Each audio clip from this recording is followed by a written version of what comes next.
You're listening to Civic Media. You can tune into any of our live shows on any radio station across the state with the Civic Media app. Find us in your phone's app store and listen anytime, anywhere. Broadcasting live statewide from the Civic Media Studios in Green Bay. This is Nite Lite with Pete Schwaba, your inside source on everything entertainment from Wisconsin to Hollywood.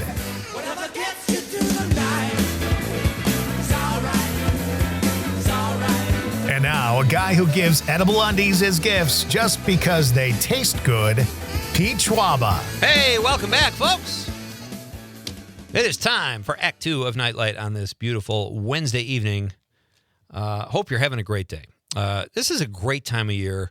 I think I get more excited. What other holiday besides Arbor Day, Conrad, do you think you have the build-up to?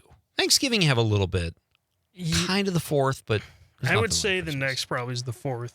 Yeah. Because you always are able to do something, with family and stuff like that. Maybe Easter. I don't know. When you're a kid, Easter is cool, Partially because of the holiday, but also partially because of spring break. Also, you get those little Easter baskets. True. That's exactly right. All right. So if you missed the first hour, folks, we had a great talk with Brandon Rounds. He was the city manager. What was Brandon's title, Con? Manager of partnerships or something for the city of Fitchburg. And events. Yeah, they have a great activity happening this weekend called Get Festive with Agora. Check that out. It was fun to talk to Brandon. We talked a little bit about the number 67. We don't know why it is what it is.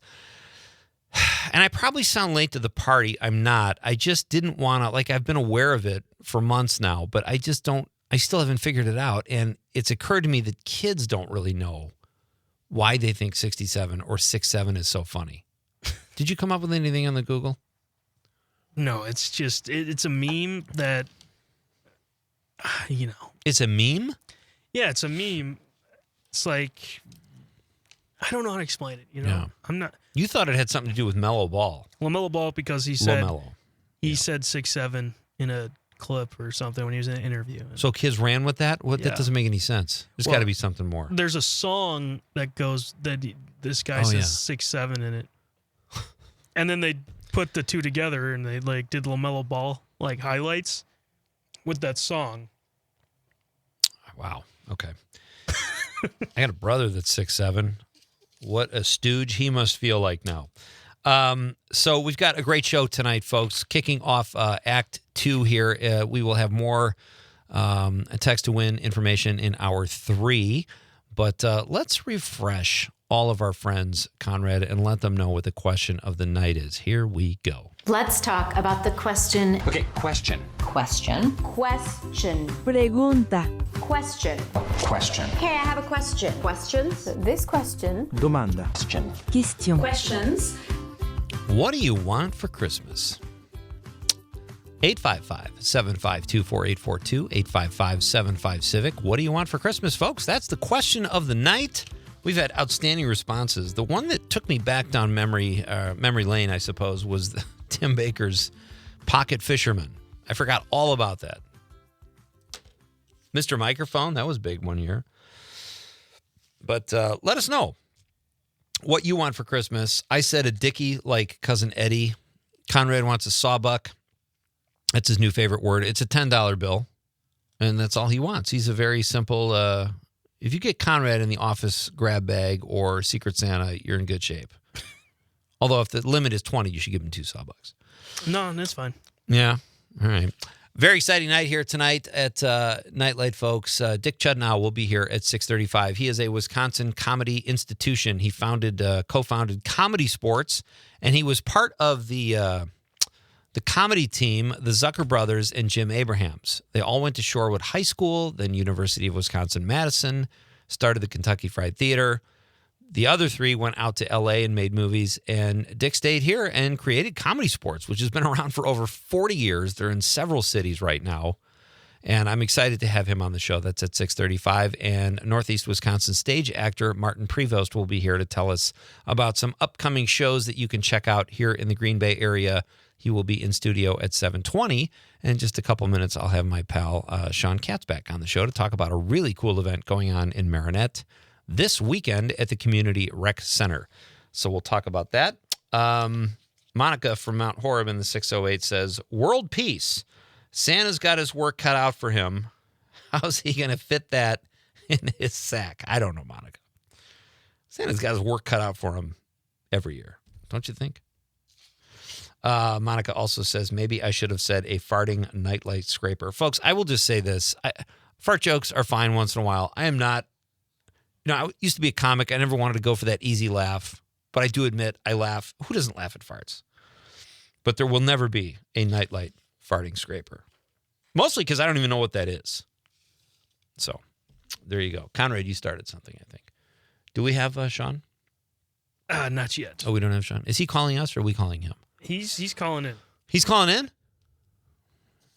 Oh, yeah. He said he was going to set a reminder on his watch, on his wrist clock. So we'll see. Hopefully Sean remembers to call in because I do want to talk about this. Steam is a great band. 13-piece orchestra jazz band. They're going to play all the classics up there in Marinette this weekend. And here's what I think is kind of cool. The band is led by Steve March Torme, who is the son of Mel Torme. Very famous, I think, composer, musician. But Steve lives in Appleton. So Steve and I swapped messages today. He's going to be on the show at some point. I'm really curious as to how he ended up in Appleton. So we'll talk about that. And he's got a really, really cool band, 13-piece band called Steam, S-T-E-E-M. And they're playing in Marinette at a really cool event called From Kids from 1 to 92. You know this from a song, Con. Do you know that? I didn't. Yeah. Thanks for the information. So you got it. We'll talk to Sean when he calls in. How are we doing with texts? Am I caught up? Well, we got a couple new ones about, the question of the night. On the text line? Yeah. Oh, I love that. I love that people want to text in. So let's go to that. We'll read some text, and then I've got some stress news.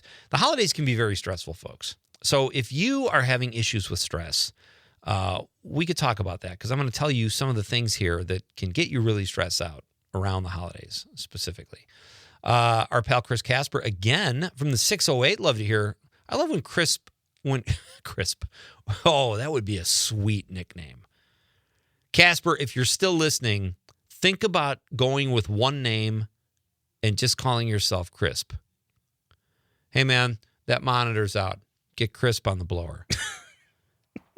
What's going on? We need a new computer. Crisp is on his way up to Green Bay from Madison. I love that. That's a happy accident. You can have that, Casper. He says, gosh darn, peace and quiet. That's what he wants for Christmas. I can see that. Conrad's dad checking in. Casper just responded no. But there wasn't an exclamation point next to the no. So he's like, I thought about it, yeah, but no. Nah. Or he's still noodling it. Conrad's dad, Steve, says, all I want for Christmas is the vintage singing fish on the wall. Yeah, what's that? Isn't it called like a bass, something or other? Yeah, it's the singing bass. The singing bass, right. Your dad I'm pretty sure we had one.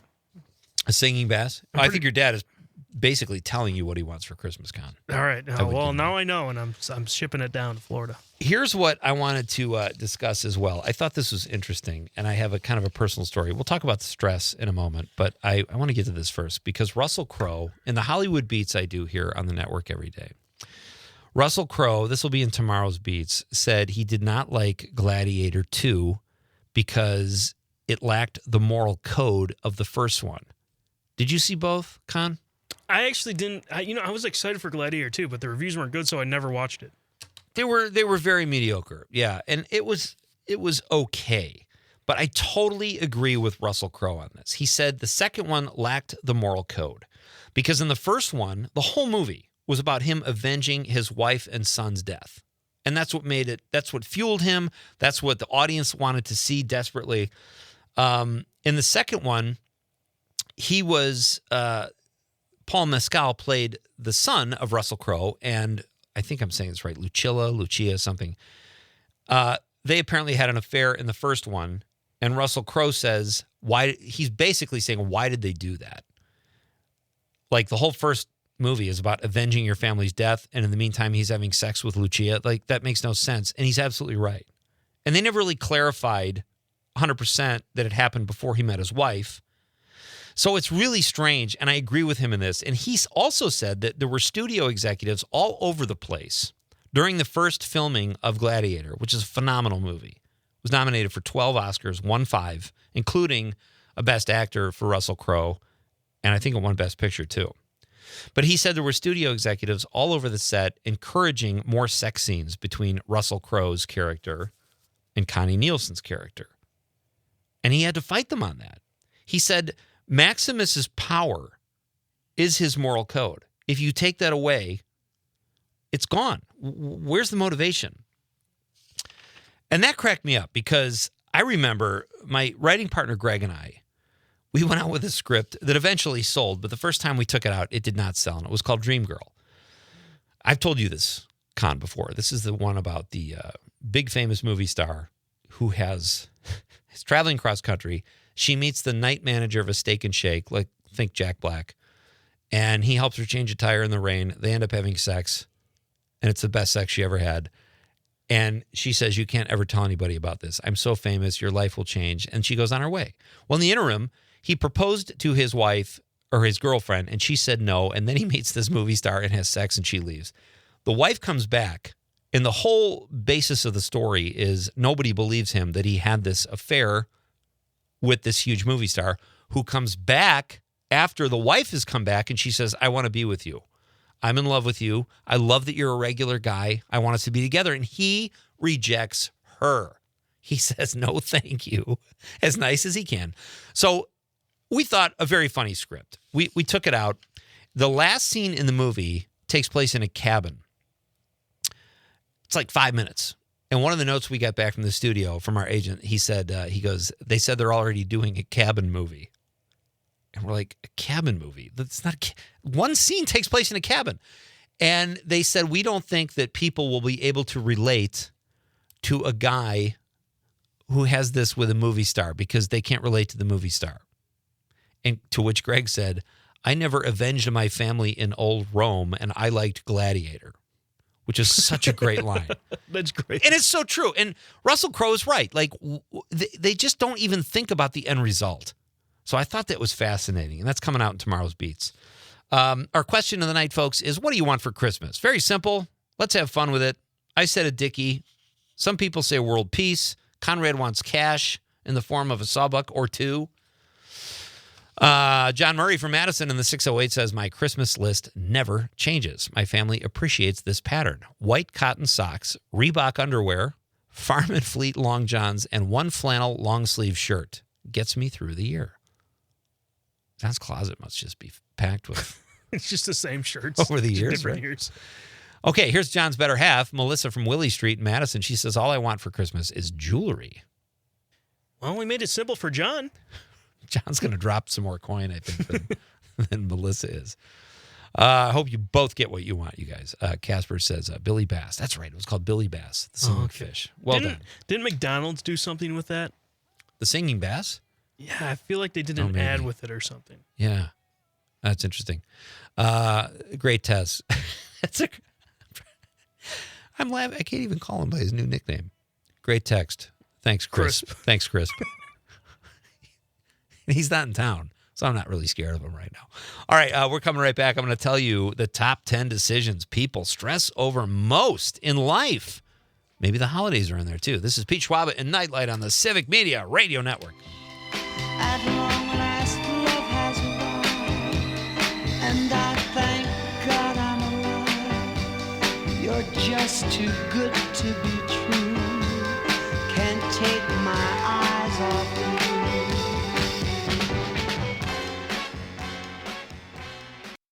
You're listening to Civic Media. Stay up to date on the latest news and information for your local community and Wisconsin by signing up for our free email newsletter. Visit civicmedia.us/email to get started.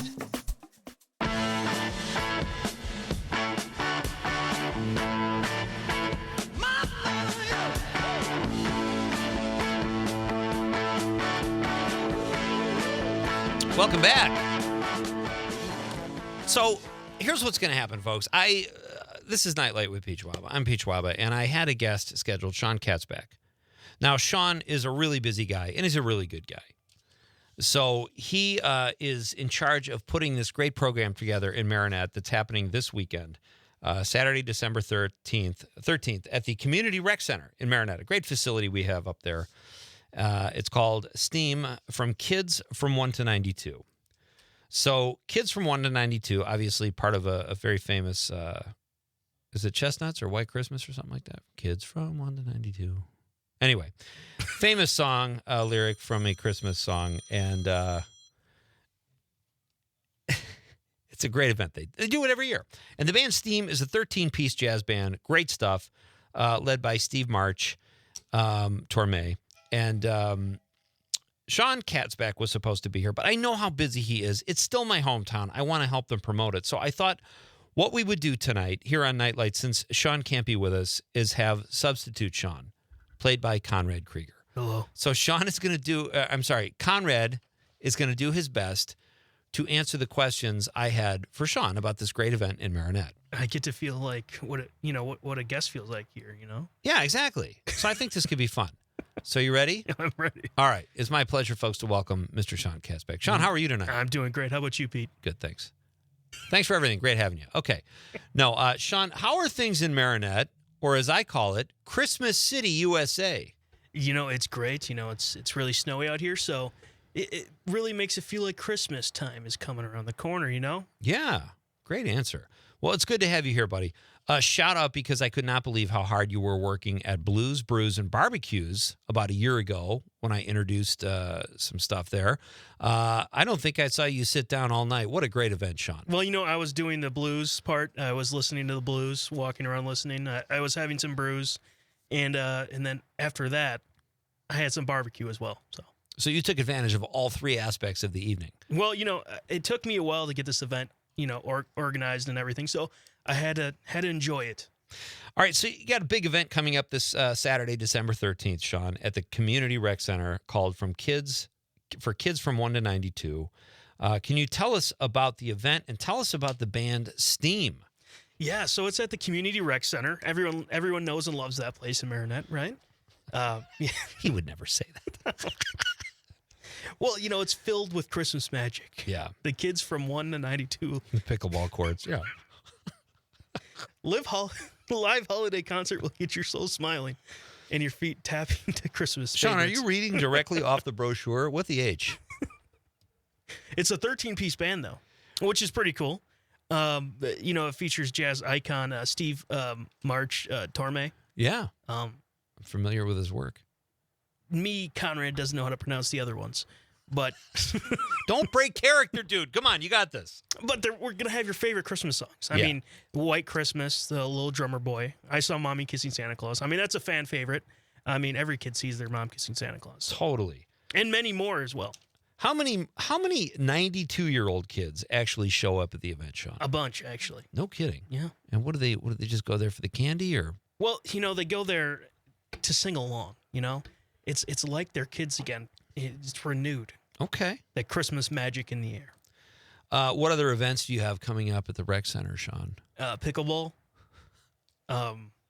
Some cool other stuff. Don't read off the website. I can tell you're reading off the website. You're supposed to be Sean. Listen, Dick Chudnow, an improv legend, is coming up at 6:35 in just a few minutes, Con. So we got to pull this off. Okay. Well, I had to get some realistic stuff in there, but you know, I actually just have this December 13th event pulled up. So, well, you know, maybe a New Year's event in there. All right. So what is, Sean, let me ask you this. You're the city marketing director. Yeah. What is Marinette's biggest asset for tourists? The Community Rec Center. Besides the Community Rec Center.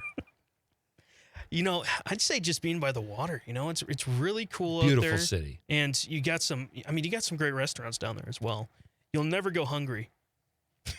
We've got a few all-you-can-eat buffets. Exactly. You have that one burger joint, right? We do. And that's a great place. You know, it's cool to get out by the water and see. They must be so happy you just gave that one burger place a shout out. Sean, thank you so much for your time tonight. Enjoy the festivities. Keep doing a great job bringing people to Marinette. It's a great facility, and thanks so much. All right, thanks, Pete. You got it. So he was nice, huh, Con? He was great. He did a great job there. I thought he did great. We'll see if we can get Sean. I don't know if can we get Sean back on at some point this week? We'll have to look at that. But I think he does get busy. At that Blues, Brews, and Barbecues, the guy did not sit down. He was like,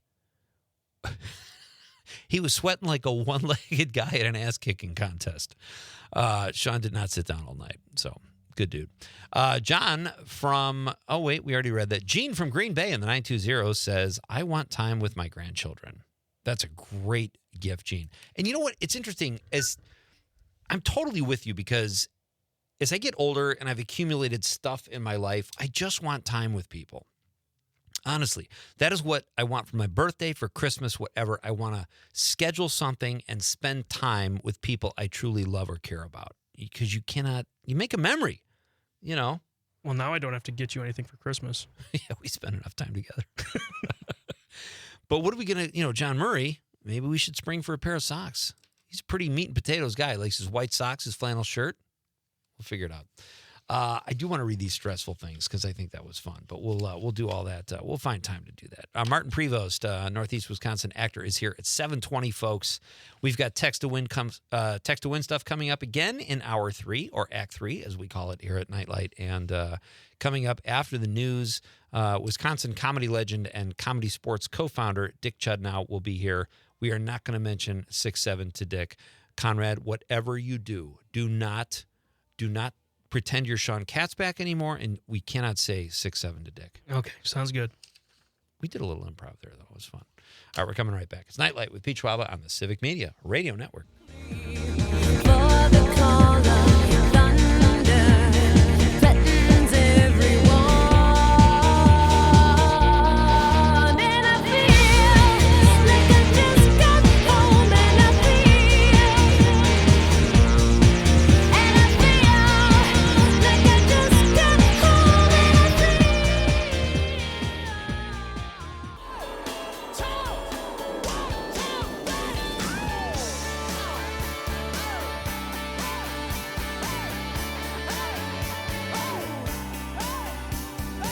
Welcome back.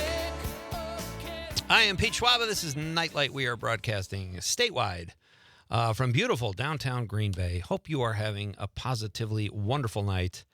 And I just realized, Conrad, because our next guest is an improv legend, so I think it's only fitting that we just improved an interview with a guest that didn't show up, and you did your best to improv, but you might be well served. We should talk to our next guest after this and get both of us enrolled in an improv class. Yeah. Probably use a little work there, but all right, ladies and gentlemen, it is my He did momentarily. Oh yeah. Oh, okay. We don't have Dick yet. All right. Dick Chudnow is our next guest, and he will be here momentarily. One of the new movies opening this week is called Ella McKay, and it's really the only comedy opening, I believe. I don't know if there are reviews in yet, but it is directed and written by James L. Brooks, who is a comedy legend. He did As Good as It Gets, Terms of Endearment, for which he won lots of awards. He won 3 Oscars.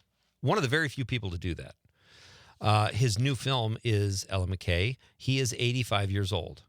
He also wrote the script, and it's not reviewing well. This breaks my heart. It's tough, I think, to be funny into your very old age and write relatable stuff, maybe, to audiences. And it's not an ageism thing. Like, this guy has had an amazing career, James L. Brooks. Terms of Endearment, Broadcast News, As Good as It Gets, maybe Jerry Maguire? He had one other film I can't think of. But anyway, just an absolute titan in show business and a Hollywood legend. And this movie is not reviewing well. It's getting 21% on Rotten Tomatoes. And it stars this kind of like one of the hottest stars right now in Hollywood. Just, very popular, breaking on the scene, Ella McKay. And she's great. I've seen her in something. She doesn't have a lot of credits, but she's really good. James L. Brooks won 3 Oscars for Terms of Endearment. He also made The Simpsons movie, and he was an executive producer on the show The Simpsons. As Good as It Gets, Broadcast News. And he also is the executive producer behind one of my favorite movies, an Albert Brooks film from the late 1970s called Real Life, which parodied the whole reality TV industry before it even existed. And James L. Brooks was one of the comedic masterminds behind that great film. If you haven't seen Real Life by Albert Brooks, it is outstanding. So we'll see what happens with Ellen McKay. It's the only comedy opening this weekend. And I think people will go see it just because of that, because not many comedies hit the theaters anymore. But not reviewing well, but I'm going to give it a chance because it's James L. Brooks. Do we have our guest, Con? Oh, fantastic. Okay.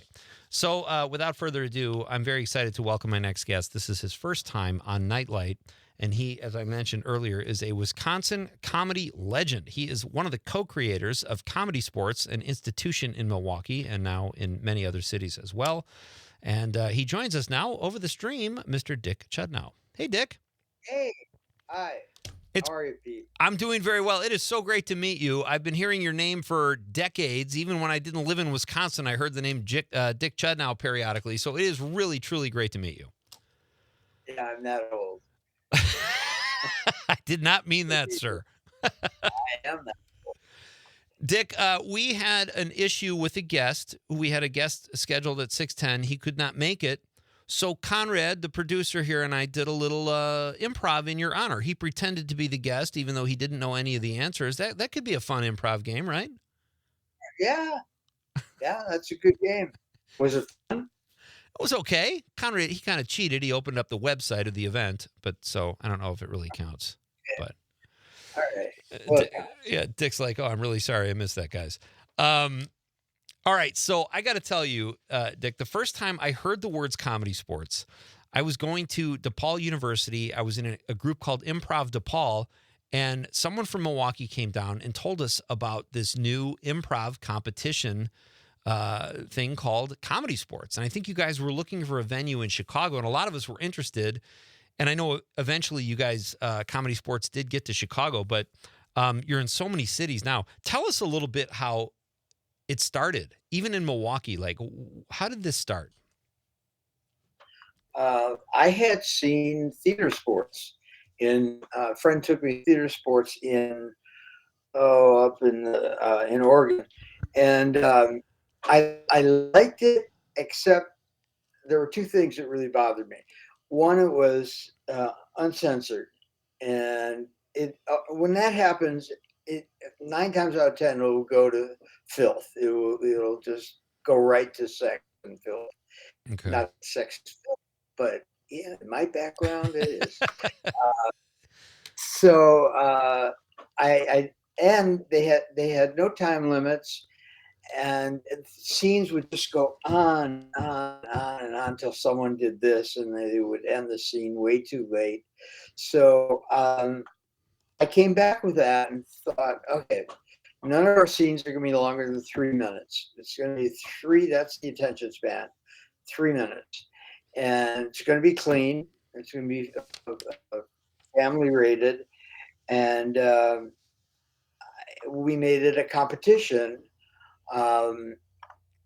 which they were pretty serious about the competition aspect of it. And we just used that as a framework for what we were doing. We really didn't care.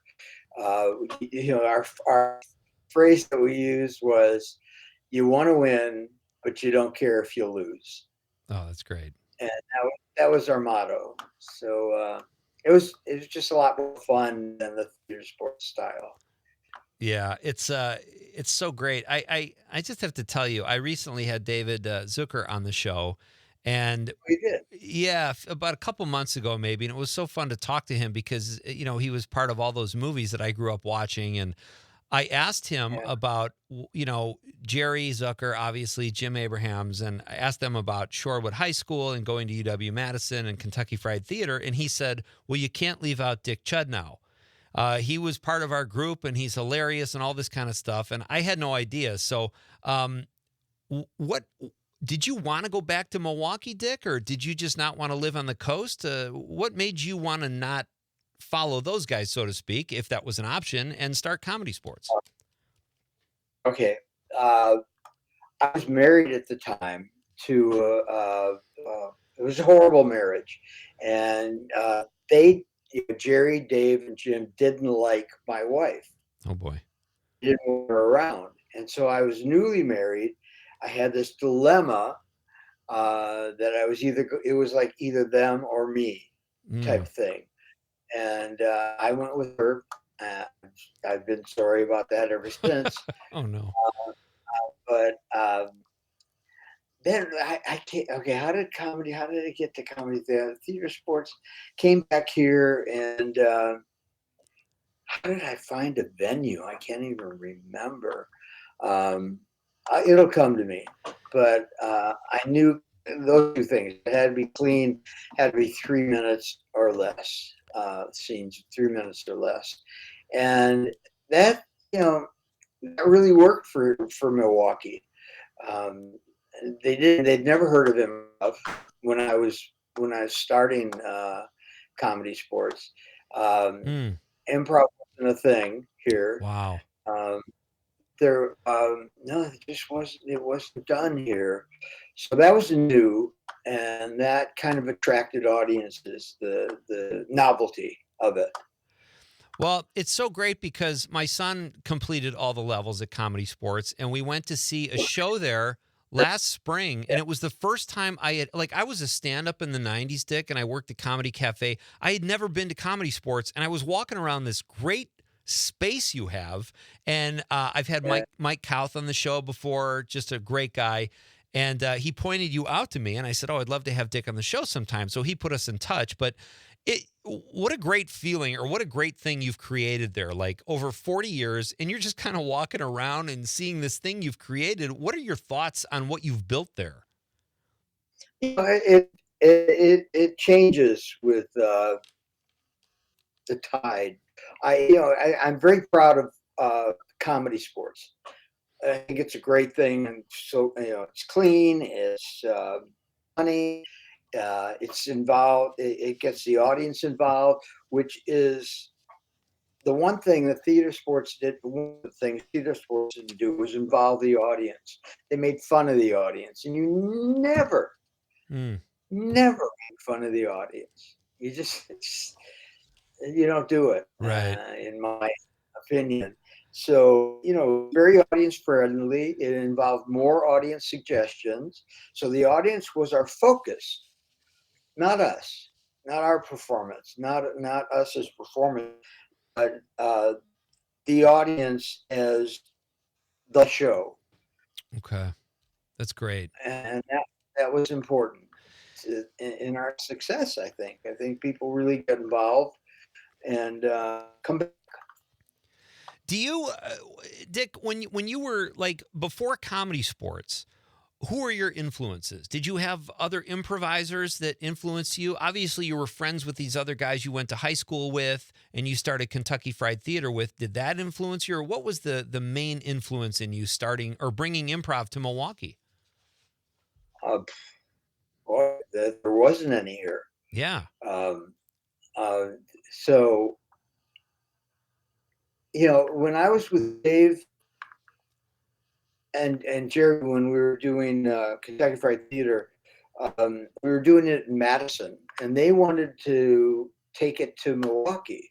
And I said, you can take it to Milwaukee. I'm going to Los Angeles and take it there, because I think it would be very successful there. So David and I, this is probably off the topic, but David and I to Los Angeles because he said, if we can find a space in Los Angeles, then I'm all for moving out there with our troupe. And we went out there and visited his uncle, who said, "We got a drug house property that is no longer used by anybody.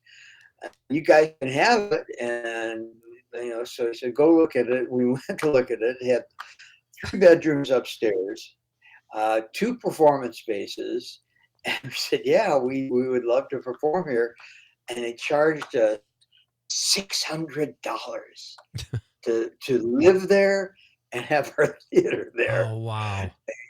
Yeah, he didn't care. He just liked the fact that someone was using the space. So I don't know if that had anything to do with your question. But, and from there, how did I get back to Milwaukee? I had it with. I wasn't good in Los Angeles, and things weren't. I'm not saying I was into drugs, but it was towards that. And I wanted to get away from my ex-wife. I thought I'd move back to Milwaukee and do this in Milwaukee. And I don't know. I can't remember how we got our venue. Well, you did very well. I mean, I'm blown away by what you built in Milwaukee, and the fact that all you guys were so successful, and they went on and did their thing, and you built this institution in Milwaukee is a tip of my hat to all of your comedic sensibilities and your just your drive. Dick Chudnow is my guest. He is the co-creator of Comedy Sports, and we will have a few more minutes with Dick after this very short break. Dick, hang on, will you? We're coming right back. It's Pete Schwaba and Nite Lite on the Civic Media Radio Network. City traffic's moving way too slow. Drop the pedal and go.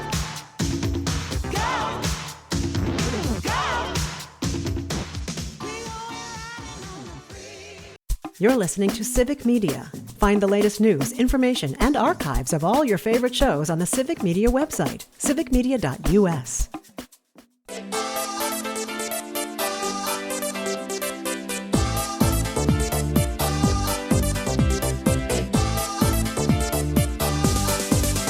Welcome back. I'm Pete Schwaba. This is Nite Lite. And our question of the night, folks, is what do you want for Christmas? Very simple. Last night was favorite Nicholson movie. Tonight is what do you want for Christmas? So let us know on the text line, or you can text us on the app, or if you're watching the radio on the stream, that's fine too. Just be part of the show. My guest right now is Dick Chudnow. He is one of the co-founders of Comedy Sports, an absolute institution here in the state of Wisconsin. And we've been talking about how he got the whole outfit started and some of his background as a kid in Shorewood and at UW-Madison. And Dick is now... We have Dick on the phone, Con? Dick, you there? Do we lose him?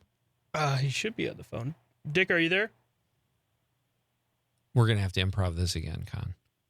I'm going to give him another call here. You're going to have to be Dick Chudnow this time. All right, we'll get Dick back on the phone.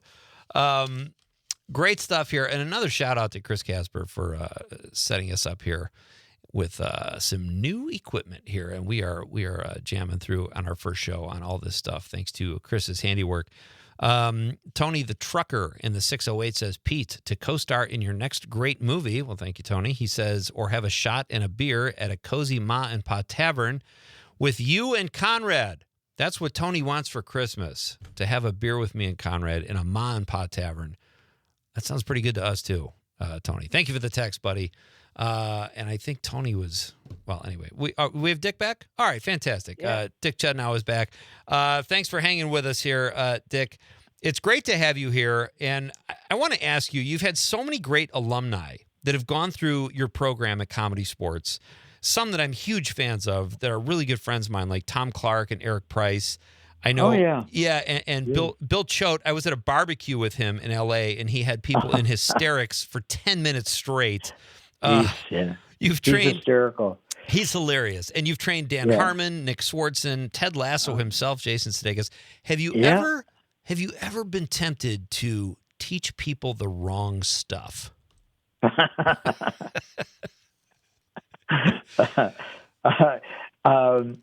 It's a thought that I had that I never carried out. Good. I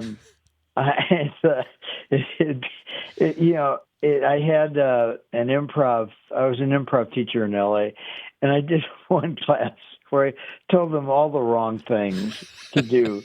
Make sure you get center stage so people pay attention to you. And talk louder than everybody else and things like that. But I've never made a whole career out of that. You know, it's not going to happen. Never purposely steered people wrong. That's good of you, Dave. No. So you've got like Comedy Sports has gone to so many other cities. I mean, seriously, you must be loaded. There's 25 cities right now that are doing it, and we get together for a convention. One is coming up, but we all get together and it's in a city that is performing comedy sports. So we all perform on their stage at some point or another, and have meetings about where we're going, what we want to do, what are our goals, all that BS. And we do that once a year. And this year it's in Washington, D.C. No, not Washington. It's out in the coast somewhere. I forget where. Because I'm old and forget stuff. When is the last time? Do you ever still perform, Dick? Do you ever just go down to the Comedy Sports campus there in Milwaukee and get on the stage? No one wants to see that. Come on. I don't. I haven't performed in a long time. I would. You know what? I was going to workshops, and I think I'm going to start doing that again, where we get together and just perform together. Who wants to go up? Who wants to do something? And then, we get suggestions like we do in the show, and you do some improv, and that's fun because it's a workshop. But I don't know if I'm ready to do audiences again. Are you, you grew up in Shorewood, you went to Madison, you were part of Kentucky Fried Theater. Did being in Wisconsin, or more specifically Milwaukee, did that shape your comedy in any way? Like, are we a funny state? No. No. When we started, there was one night of stand-up a month. One night. Wow. That's the only comedy that was in the city, and I thought, boy, is this place ripe for some laughs. And someone actually told me when I told him what we were going to do. He said, "No, people don't like to laugh here." People don't like to laugh. Oh, that's funny. That's sad. I laughed when he told me that. Dick, we have about a minute left. And again, thank you so much for being here. But I want to ask you, who makes you laugh now? Like if you're flipping around on the TV or something comes on, who do you find really funny nowadays? Curb Your Enthusiasm. Oh, great. Curb Your Enthusiasm. I couldn't get enough of that. He's brilliant. Yeah. He is absolutely brilliant. And Brooks also, Albert Brooks makes me laugh. Love him. But those are the two that I love to watch. Well, Dick, thank you so much for your time tonight. The next time I'm at Comedy Sports, I'm going to seek you out and shake your hand. You're a true comedy legend, and it's been so much fun getting to know you a little bit here tonight. Thank you for taking the time, my friend. Let me know when you're coming so I can be there. Will do. Okay, thanks, Dick. Have a great night. Thank you. You're welcome. You too. Bye. That is Wisconsin Comedy Institution. Have I ever called someone an institution before on this show? I don't think so. Are you just happy you didn't have to improv anything? Am I an institution of improv after that? You're a producing institution. Not the improv one? We'll have to send that file to Dick and see if he can grade your improv skills after you. F-. Thank you to Dick Chud. No, I don't know about that. I thought you did okay. Martin Prevost is coming up in the hour number 3. We've got text to win info, all kinds of fun stuff still on the way in Act 3. It's Pete Schwaba and Nite Lite on the Civic Media Radio Network. My heart shivers and I'm shaking off this rust. Storms out, the clouds are breaking up. Took some time, but I realize I don't deserve being mistreated.